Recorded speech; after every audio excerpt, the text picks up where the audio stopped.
We will now start the press conference by Foreign Minister Kamikawa.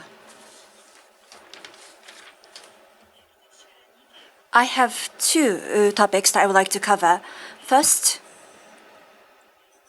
from the 15th of July to the 21st, I will be visiting the Italian Republic, the Republic of Serbia, Bosnia-Herzegovina, and the Republic of Kosovo.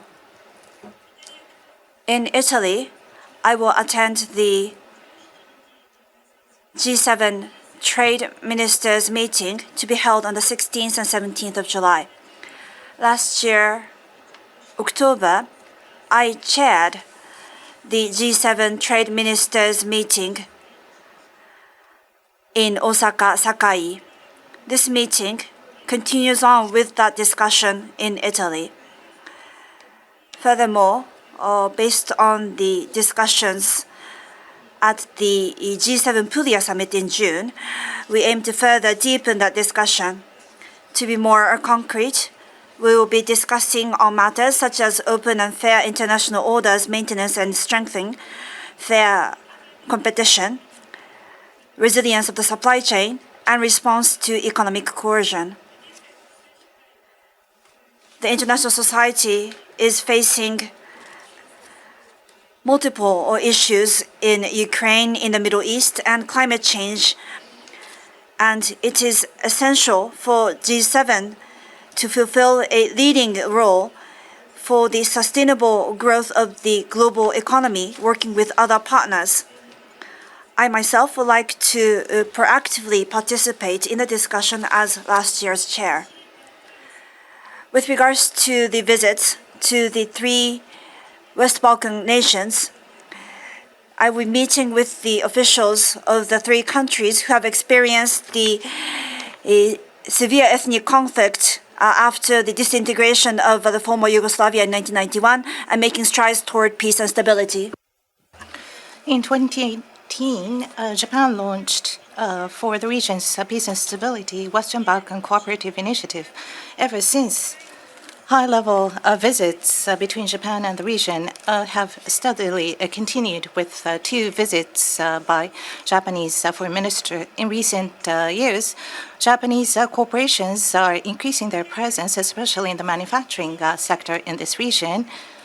And economic stability, of course, is at the heart of the foundation for the region's peace and stability. So since Western Balkan Cooperative Initiative launched 6 years ago on the back of steadily increasing Japan's engagement with the region, I will be visiting these three countries.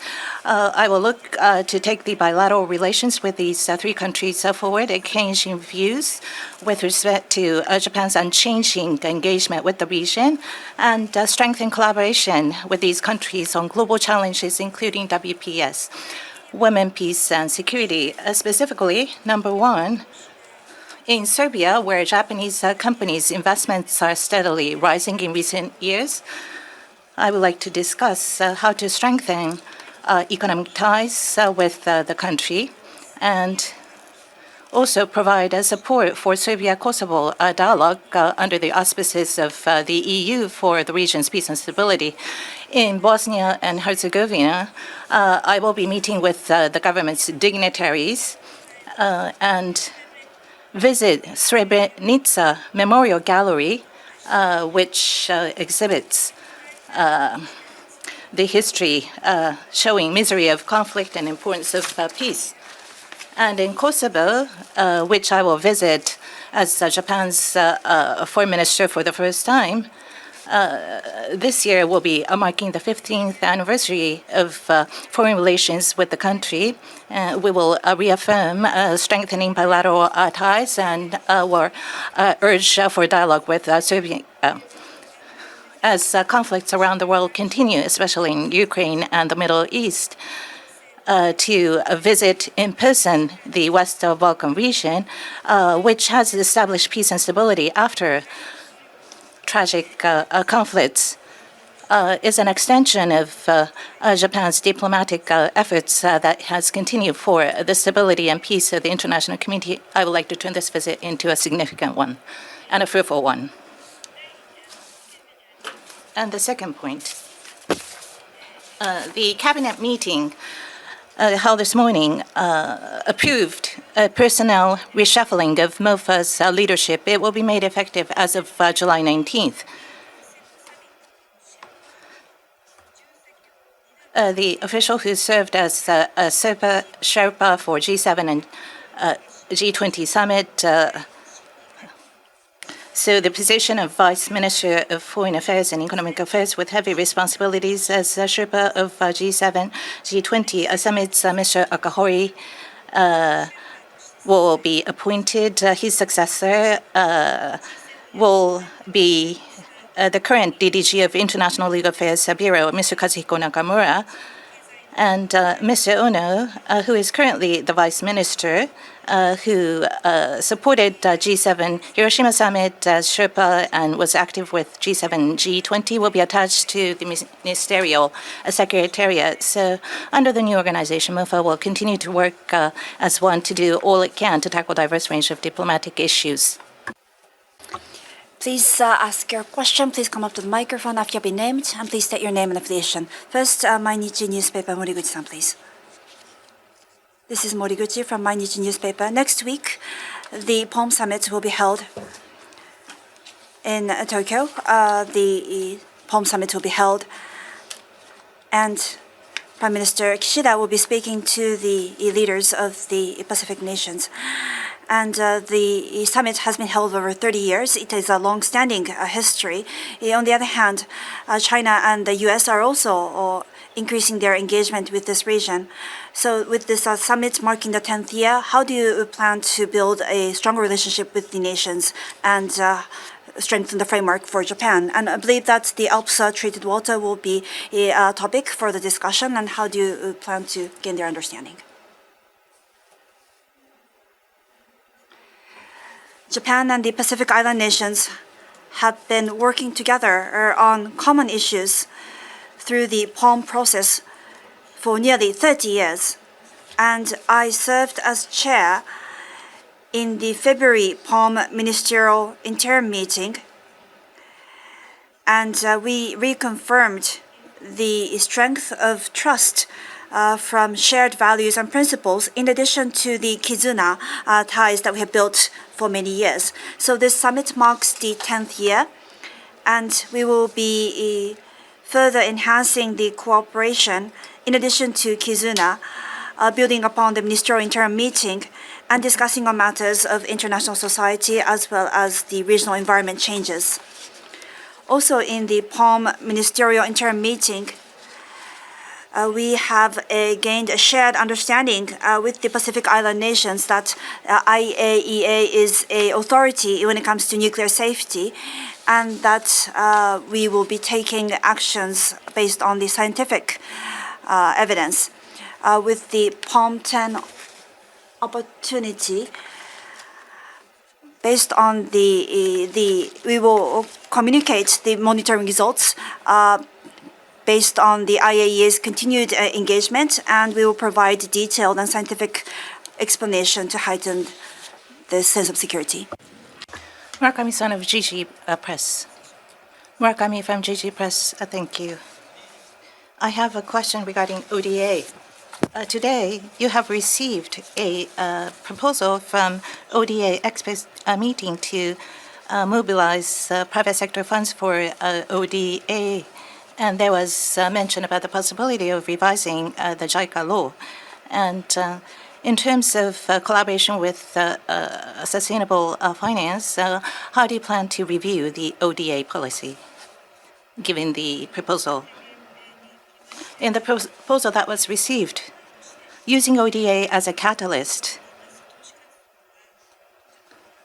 it's important that ecosystem is forced where private sector investment activities lead to the development of developing countries. For example, specific measures in order to expand JICA's risk-taking functions for projects in developing countries, a guarantee can be provided, and purchases of green bonds and social bonds issued by the operators issuers in developing countries can be made, and these were part of the proposal.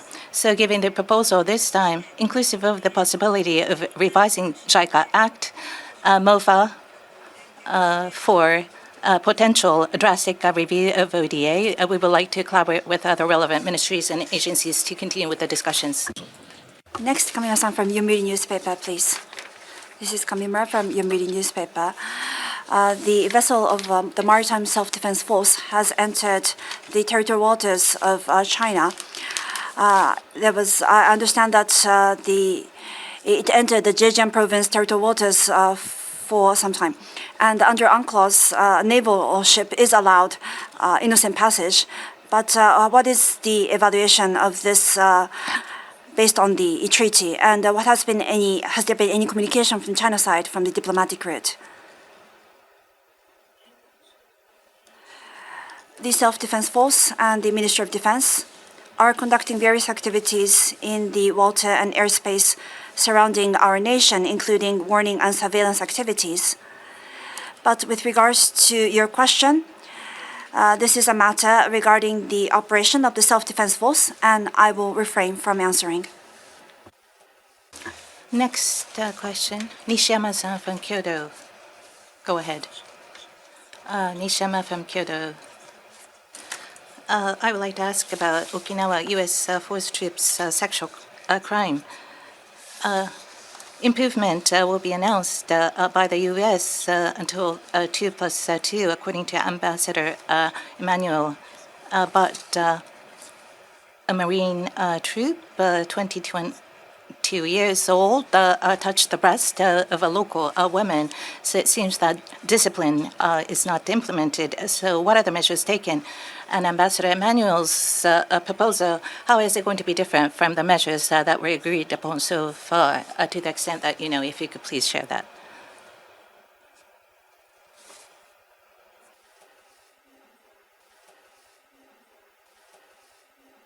So sexual crimes committed by U.S. troops continue. We are taking that very seriously. So considering what the victims have had to go through, my heart breaks.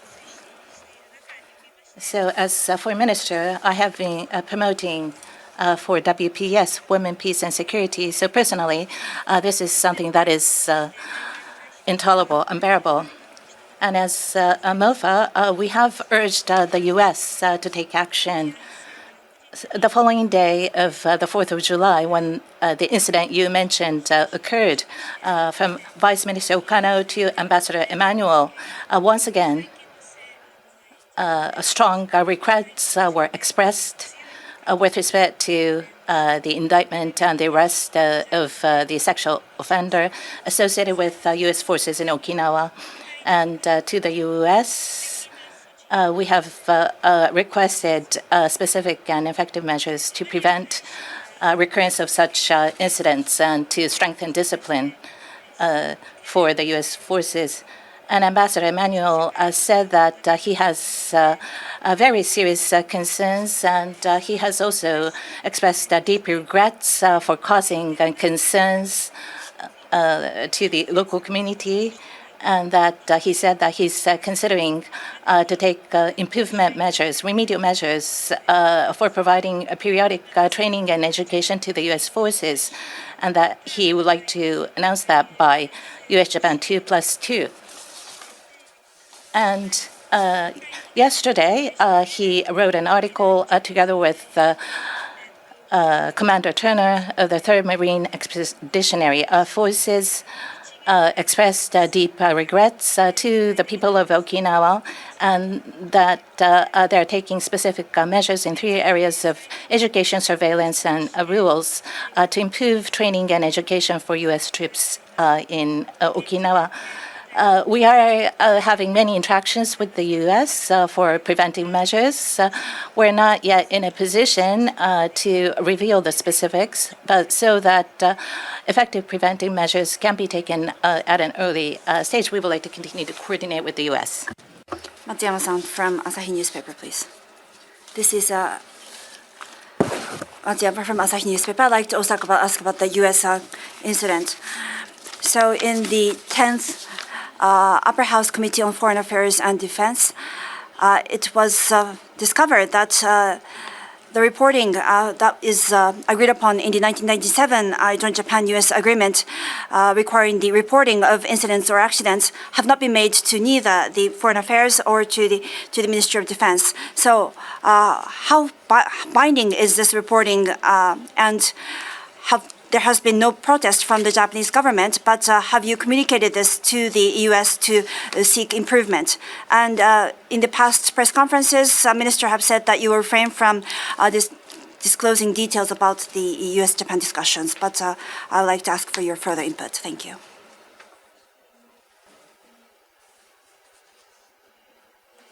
First of all, with regards to how binding this communication or reporting requirement is. Now, the Japan-U.S. joint agreement is an agreement that was reached by both governments through negotiation. And of course, it is assumed that the governments on both sides would operate and interpret based on this joint agreement. Now, with regards to the reporting of accidents and incidents by the U.S. forces in Japan, it is with the objective that when incidents or accidents arise, that proper information sharing should be made between the two countries so that the Japanese authorities can make swift and proper response to minimize the impact on the local community due to these accidents or incidents. After the information has been shared between the Japan and U.S. With regards to the communication within the Japanese side, this is made with the objectives of the Japan-U.S. Joint Committee Agreement, and appropriate action is taken on a case-by-case level. And with regards to this incident that refers to the privacy of the victims, a more cautious approach is required.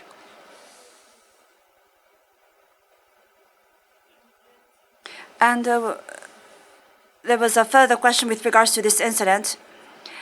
And the Ministry of Foreign Affairs have received information from the Japanese investigative authorities, and Japan-U.S. exchanges have been made in a proper manner, and swift response was taken by the Japanese authorities. So given this reality, we do not see that there was an issue with regards to the Japan-U.S. Joint Committee Agreement. However, when it comes to the Japan-U.S. exchanges based on the provision from the Japanese authorities, this is a diplomatic exchange, so I will refrain from providing details. Hirai-san of TV Asahi, go ahead. Hirai from TV Asahi. In relation to that, in relation to U.S. troops in Okinawa, so when violence was instigated against local women by U.S. Troops, I think strong measures such as curfew were implemented. But communication to the U.S. Troops, testing of alcoholic levels for those who go out to the local community, so measures are limited.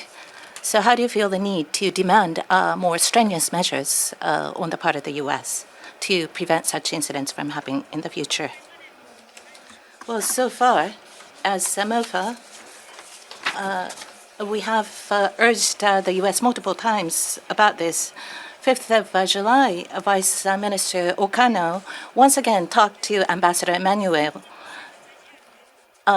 in relation to the recent sexual crimes by U.S. Troops, expressed strong regrets with respect to their arrest and indictment, asked for stronger discipline among the U.S. Troops, and to take specific and effective measures for prevention. Ambassador Emmanuel,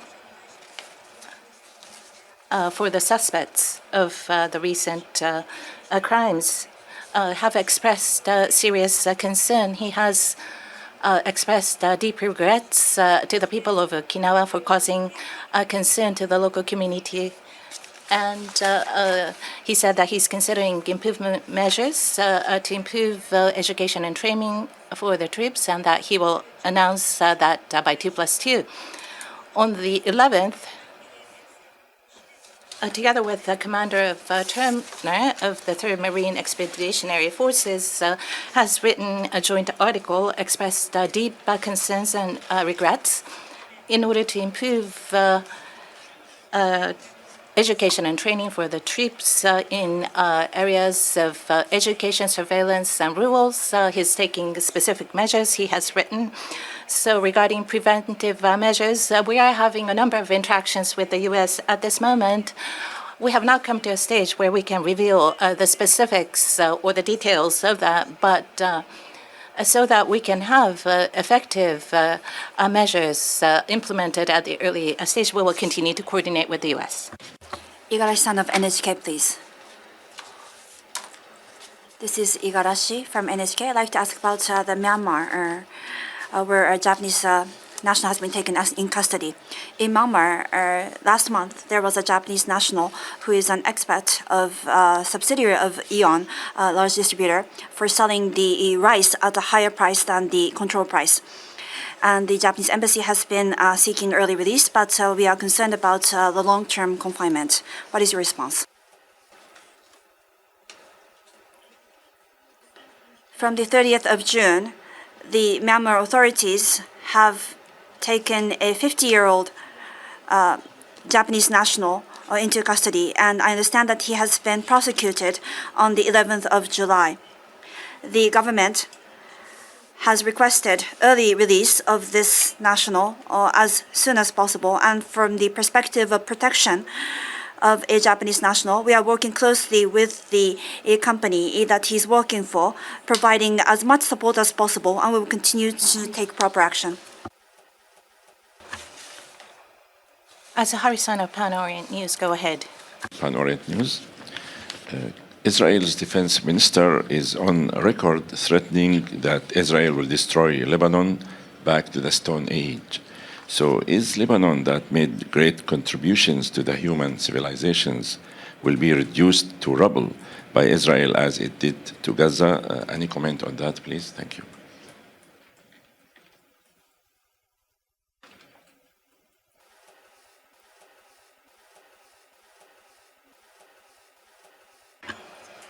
Regarding rising tensions between Israel and Hezbollah, we are having concerns to Hezbollah and others.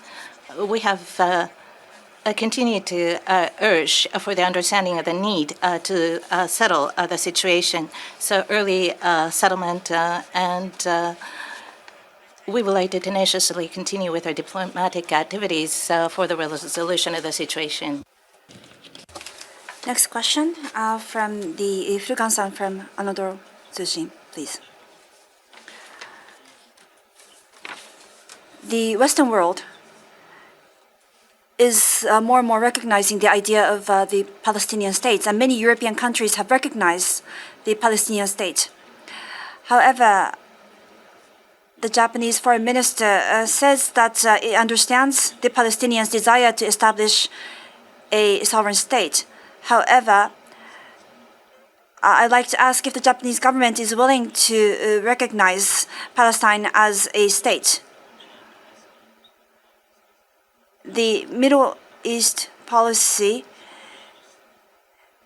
in Japan, if it is to support a two-state solution, it seems that recognizing Palestine as a state is in line with this two-state solution. What is the reason for your insistence on not recognizing Palestine as a state? Thank you.